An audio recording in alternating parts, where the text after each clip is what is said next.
Hello, World of Tank Blitzers and future Mumrads. I'm Littlefinger, and I'm back with some more knowledge.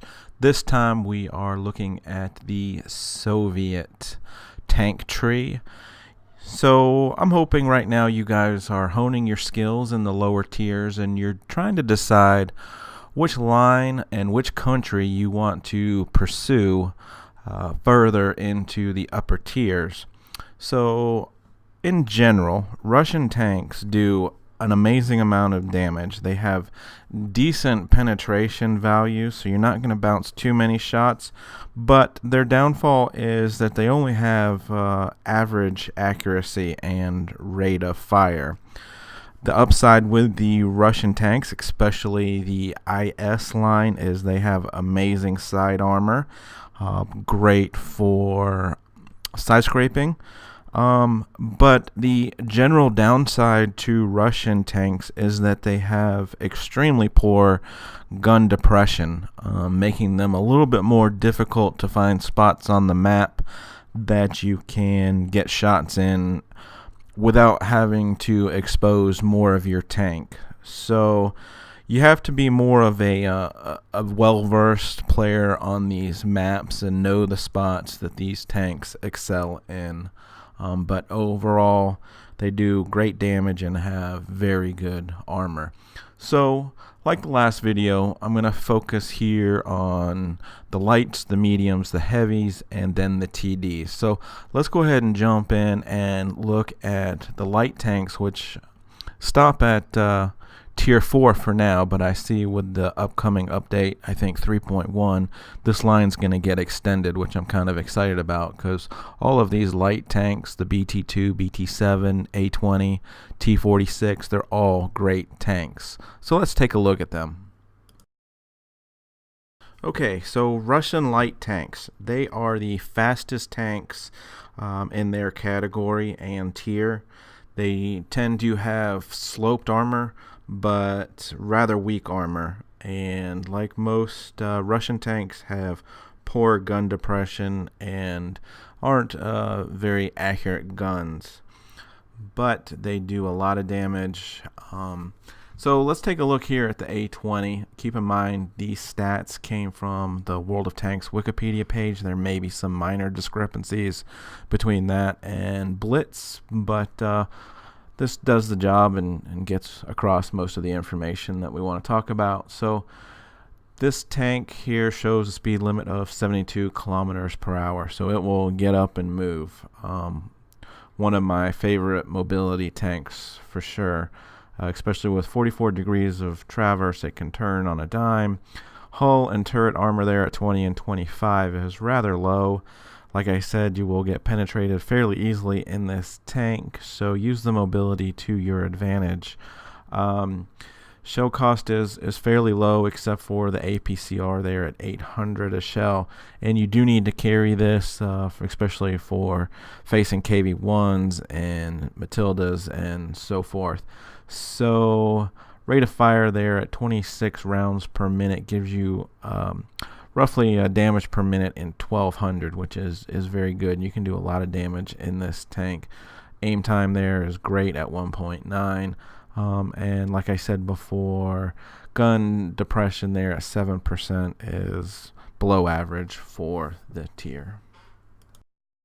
So back to the tech tree here, and let's take a look at the medium line. As of right now, there's basically just one line, and that does branch out with the T62A and the Object 140 at tier 10. So while you're working your way up the medium line for the Russian tanks, you'll notice that these tanks are generally a jack of all trades and very versatile.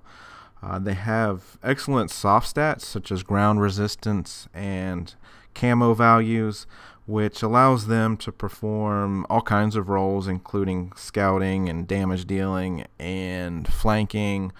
And with their above average frontal armor and turrets and really good guns, they are good for brawling, which I think gets some people into trouble when they get to tier 10. And so I went with the Object 140 primarily because of the 6 degrees of gun depression versus 5 in the T62A. The T62A excels a little bit more in traverse and turret traverse, so it's a little bit more mobile, but it doesn't have that gun depression. And what I found in this tank after coming from the T44 and T54 is that it's difficult to bounce shots in this tank. The turret there with 240 millimeters of armor is pretty strong, but the hull at 100 for a tier 10 is very weak, and just about every tank out there, tier 9 or 10, can penetrate you. But they are both fun and mobile, and just overall really good tanks. Back to the tech tree, let's take a look at the Russian heavies here at the bottom. The KV1, KV2 to the IS line all the way up to the IS7.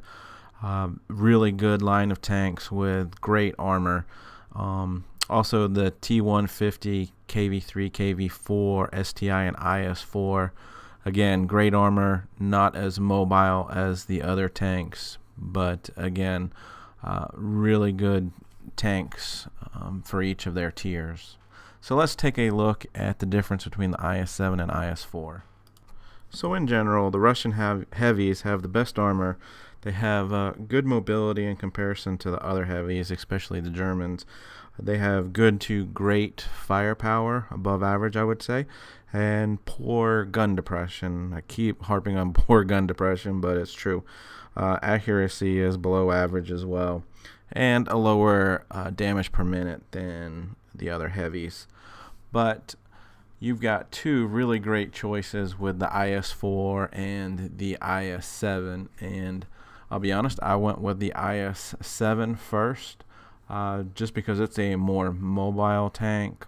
So you can see here, speed limit for the IS-4 is 43 kilometers per hour, whereas the IS-7 is 59, and the tank really moves well for a heavy. Traverse is about the same.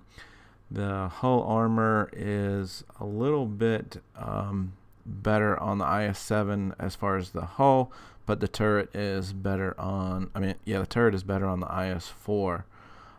You're going to get about the same damage per minute, 2100, out of both of these tanks. The IS-7 does have a more accurate gun, but has a longer load aiming time.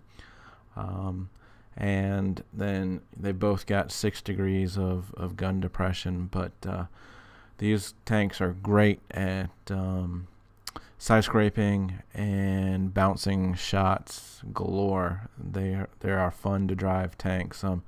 Just got to keep that lower glacis protected and be patient with the guns and their aiming time. So last but certainly not least, let's take a look at the Russian tank destroyer lines with the Object 268 or the Object 263. Both of these lines have great firepower. They have the best camo values in the game. They are really good for sniping early and then getting in behind your front line and just eliminating your enemies. It's fun in some of these SUs to see a light or a medium just get ammo racked with one shot. So the Object 268 versus the Object 263. I gotta be honest with you guys, I don't have either of these two tanks, but I do know when facing them in tier 10 battles, they both present a challenge to penetrate from the front. With the curved armor and pike nose on the 268, and then the sloped armor on the 263. But looking at them, I think there's kind of a big difference, and that's going to be with the gun depression. With the Object 263 and that gun set at the back of the tank and only 4 degrees, I can imagine it's pretty tough to get a shot on anything other than flat ground. So Even though the damage per minute there is over 3,000, I think you're going to struggle to find locations to shoot. So, you know, I guess take the good with the bad with these tanks, because the good thing is that the 263 has a 55 mile an hour speed limit, so it is quite mobile and can get around. But like I said, both of these are extremely fun tanks, especially when you look at the Object 268 with the 750 hit points in damage per shot, 1100 there with the HE round. Take them for what they are. You're going to want to stay back. I don't think you want to be in the middle of the battle, because your sides and back are quite vulnerable.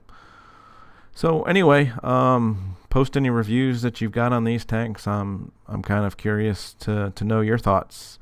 Anyway, stay safe out there, guys. This wraps up the Russian tank line review. Have fun. Don't get fingered, and little finger.